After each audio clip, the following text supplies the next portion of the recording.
Today we're going to talk about lessons from Airflow gone wrong.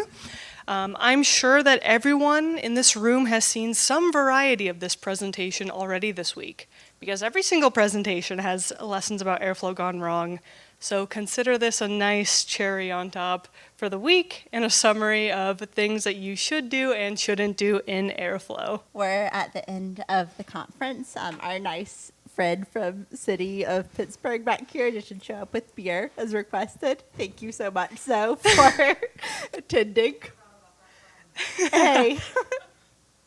Couple drinks in at that point, so appreciate the offer. Cool, but nice to meet you all. My name is Petro. I am a sales engineer at Astronomer. And I'm Annie Friedman. I'm a resident solutions architect at Astronomer. And we're going to start with our qualifications, because seeing us mess with the Google Slides might give you a wrong impression that we're not the right people for this type of talk. But I can say that we've seen a lot of people running Airflow in a lot of different ways, some good, and some really bad. And what might not really affect you today is really potentially going to affect you as you scale in 6 months from now. So let's take a look at things to do and what not to do to set yourself up for success in order to avoid snowballing and ending in an explosion. So trust us. We care about your success, because in our roles and previous roles, and anyone here who's a platform admin or a manager, etc., can say that we care about your success because helping you helps us.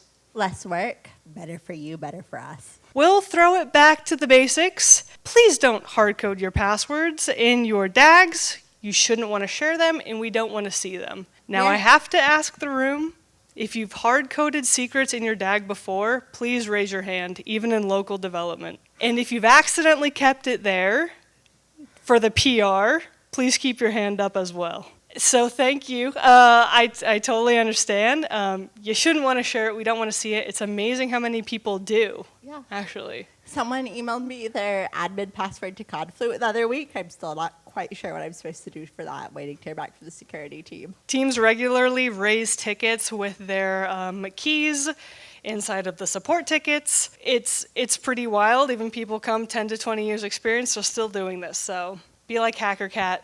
Don't put your secrets inside of your DAG. And also alerts. We don't need an alert for every success story. Like, we're hoping by following Airflow best practices that you're doing things correct in general. Like, so many alerts are impossible for anyone to interpret. You don't want to flood your engineers. You want people to fix things when they're needed to be fixed. Yeah, if you've been on call, especially for one of the designated fun holidays like New Year's or 4th of July, and you've gotten the on-call alert for one of your DAGs, then you know that every single alert isn't necessary for your environment. Otherwise, you'll be like this guy and really regretting signing up for the on-call shift for the holiday weekend. Having an aneurysm is probably cheaper than layoffs. At least you don't have to pay severance if your devs die, but this isn't really what we're wanting. Next is that people say that their jobs are taking too long, so they just throw more memory at their jobs. You know, is it running slow? Devs add memory. Is it still slow? Add more memory. So it's great. We have the same job running efficiently, just wasting twice as much RAM. It's expensive, and your job has a better chance of being reaped, too, by Kubernetes. So please, please, please don't add like 86 gigs if you need a bag. So your DAG might not be efficient, but your cloud provider's hourly bill definitely is going to, if you have devs that follow this practice. This isn't us. If it's you, good for you. Like, I wish I was in that position. Yeah. The alternative here is utilize fan out as much as possible, implement parallelism where possible, and don't just rely on increasing memory to your workers, your scheduler, to be a one-size-fits-all solution for the problems that you face. Make your decisions on data. Otherwise, it's going to cost you a lot of money. Yeah, speaking of costs, it kind of leads us to our next point. Select star. So many times our old company, because Caitlin's very sweet and chose to follow me to Astronomer, got tickets for people saying their select star query on a petabyte table was taking way, way, way too long. This is both expensive, very inefficient, and if you can read through like millions of rows, really good for you, but I definitely don't have an alert. And yeah. Just to clarify, you can't out-RAM a bad SQL query. I saw this post on LinkedIn recently that said no matter what tool you use, SQL at the end of the day is going to be the underlying skill that's going to make it the most efficient, and that holds true for Airflow too. I mean, some people's perspective is what's the point of a really wide table if I can't look at all 500 columns at once? And maybe we should be a little bit more selective about what we're including in our queries. And if you really want to see all 500 columns at once, at least do limit 1, depending on the SQL version you're using and however it's compiled. Please at least use limit 1. And a lot of people are like, why is this taking so long? And it's a lot of things they don't need. They're passing their tech debt into Airflow as well as other systems, and it is what it is. But it's going to slow you down and cost a lot of money. There are other things that slow you down too. Now, these are fundamental Airflow concepts, but the reason we bring these up here is because even in the biggest organizations we're talking, like Fortune 10, people are still making these mistakes. People that get paid 6 figures are still making these mistakes with DAGs. So that's why we come here today. The first point being avoiding top-level code inside of your DAG. Now, we all know this. That means anything outside of a task definition, as we know, is parsed every time the scheduler needs it to be parsed. So pack light. If you brought more than one suitcase on this trip, I'm calling you out directly. Pack light. And avoid importing everything. That one package that you may or may not actually need in your DAG is going to really increase your cost and performance, as well as that one thing that one person wrote that you're not quite sure while everyone at your company is importing it. But I see this a lot. People say that some contractor 7 or 8 years ago wrote this import they think they need to include, and they don't really know what it does, and we aren't even sure if it operates with any system still in use. It makes debugging a nightmare, and wildcards are fun until you realize you packed 3 left shoes and no socks. So avoid them where you can and where it's not practical. And monolithic operators, one thing can do one thing. That's cool, that's awesome. That's less stuff to parse, less stuff to import, less stuff to use. You don't need one thing that can do absolutely everything. You need the tool that's needed to do the job. Yeah. There's really nothing like deploying your DAG and realizing that it's been executed before you even scheduled it. That's what top-level code is. It's going to explode on you.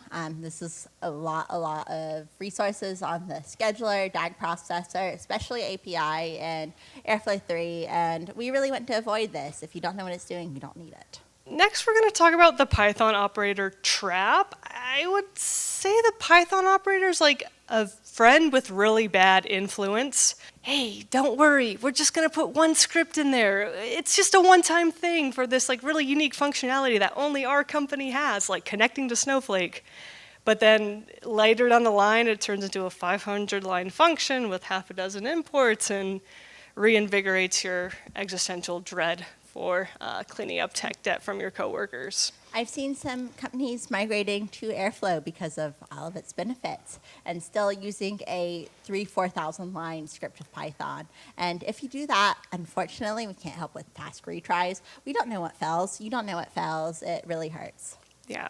There's also a lot of reduced visibility, and to Annie's point, you lose a lot of the benefits of using native Airflow operators. I'm sure a lot of you have seen this movie play out before where teams are basically using Airflow as like a glorified cron scheduler and not actually taking advantage of native operators. I have one team right now who has created their own custom operator on top of PythonOperator to connect to Snowflake, and now they can never defer their queries, ever. And their Airflow workers are just always running, and they have thousands of tasks running this way. So when possible, choose the first time to use native operators when you're implementing new logic. It's never too late to transition. And a really nice thing about Airflow is there are a lot of operators developed by different companies that take into account changes we might know about. We get to move from there. Yeah. Again, don't stress the Python operator out. I mean, there's a snake in the name, Airflow is written in Python, so you think it's a good idea. Usually it's not. It's very computationally heavy and usually leads to a lot of over-engineering in a lot of cases. Pythons don't have any hands. They aren't great at juggling. Next point, that XComs is not storage. Again, seen this in a couple talks too, that when you store XComs in storage, you've essentially built your own distributed denial of service attack on yourself and all of your teammates who have to share a cluster with you. Only push what's needed. Like, a lot of the use cases I see for this that are valid are like pushing file names, so the next step can like transfer. Also seen people push all of their PII data into an XCom just in case I want to be able to read it. I really don't want to be able to. That probably puts me at legal risk too. Yeah. Beyond this, like the DB is going to explode. The environment becomes essentially unusable, and the web UI is going to become inaccessible when the DB is not usable. It makes debugging really hard, especially when you're not the admin guy with access to all the Kubernetes backend logs. So definitely avoid using XComs for storage where possible. Everyone in this room should know there's any storage backend, S3 for example. That's how you should be moving big data around. Yeah, object storage is there. If you don't need it in the next task, you don't need it in an XCom. They have their purpose. Please actually, though, use XComs instead of doing one monolithic task because, once again, you're avoiding every benefit of Airflow. But we also don't need 2 gigabytes or so per task of all of your sensitive data that you possibly ever have in your company. I will say that an alternative, if you're already utilizing XCom and there's a lot of bloat in your DB or you're trying to prevent it, I've actually learned that a lot of people don't know that you can specify any custom storage backend for XComs. You don't have to utilize the Airflow DB, so feel free to set that up as well if you're already like thousands of DAGs deep and can't necessarily make a code change for every single DAG. It's also going to be incredibly slow to upgrade, and you're probably going to be complaining to us. So daylight savings time should speak to itself. Like, UTC is very valuable if you're able to do it. Please, please, please don't schedule in your own weird time zone and try to account for other time zones. Airflow's native pendulum function only calculates your time versus UTC. So if you're scheduling everything in EST, for example, because I'm from the East Coast, and being like, hey, we also want to go off like Myanmar or some other countries like holiday and time zone schedule, it's probably not going to work. Going to be really difficult to debug. Your DAGs might run twice. They might not run at all. You might end up with a weird like race condition in between the DAG processor and scheduler running on slightly different intervals. Like, if it's possible to do UTC, I know it's not for everything. Please do it. Yeah, we don't need our DAGs to account for PST and CST and EST and CET and IST and the other CST. And I left out MST because nobody talks about those guys. So just use UTC where possible. I will double up on the logs point. It is a nightmare to debug logs when you have 3 different services that are in 3 different time zones and trying to match them up, and then your manager joins a call and you're trying to show logs from different timestamps. So keep it consistent where you can. My friend John back there had a nice little interaction with the customer where their very, very, very critical DAGs did not run at all due to the race issues with time zones. And yeah, man, like, this time traveler looks horrified. I probably would be too in this condition. We're really trying to avoid it. Next point, and I think I've heard a lot of roundtable conversations about this week, especially with assets in Airflow 3, that nobody likes sensors. They're not a savior. I don't think anybody actually really enjoys using them. Some sensors poke so often, I would say they qualify as microservices. So the alternative here is that we should skip them where we can. Again, sometimes hard when you've already built your entire infrastructure around them, but if you're starting fresh, especially if you're planning an Airflow 3 migration upcoming, definitely recommend replacing them with assets where you can, and data-driven scheduling. Again, Airflow 3 today supports Kafka and Amazon SQS for true event-driven scheduling, but that is expanding rapidly. And also, if you're using sensors, it's normally like 1 line of code change, so it's not that hard. If I was your API, like being prodded constantly. I would probably be exhausted too. Like, it sucks. And if you are using sensors, like, at least use timeout, poke, and back off to make it a little better. But especially as Airflow is involved, there are a lot less use cases for sensors. We have a lot of better options that give you a lot better visibility into when things aren't working. True. And we're going to bring this up a couple times throughout this, but where you can defer. This kind of goes back to the Python operator point that when you're creating your own custom operators, you lose the ability to implement deferrable mode where possible, especially when you're building it on things like BashOperator, PythonOperator. So use deferrable sensors where you can. Park that work in the triggerer. Don't make the worker do all the work for you. And a lot cheaper. So that's cool too. Yeah, and this is a sensor. They're just waiting here for their death, slowly rotting away. I don't think this wants to be your data pipelines. This doesn't want to be me. This doesn't want to be you. We want to do things with our life. Last slide here that we're going to talk through is dynamic task mapping. We've seen dynamic task mapping implemented in some pretty impressive ways. Creating tasks in your for loop is not true dynamic task mapping. Someone would call that chaotic neutral. Your data platform admin is going to call that chaotic evil. Where possible, use true dynamic task mapping with .expand and .partial. Make sure that your arguments are shared amongst multiple tasks instead of redefining them consistently in every single mapped task.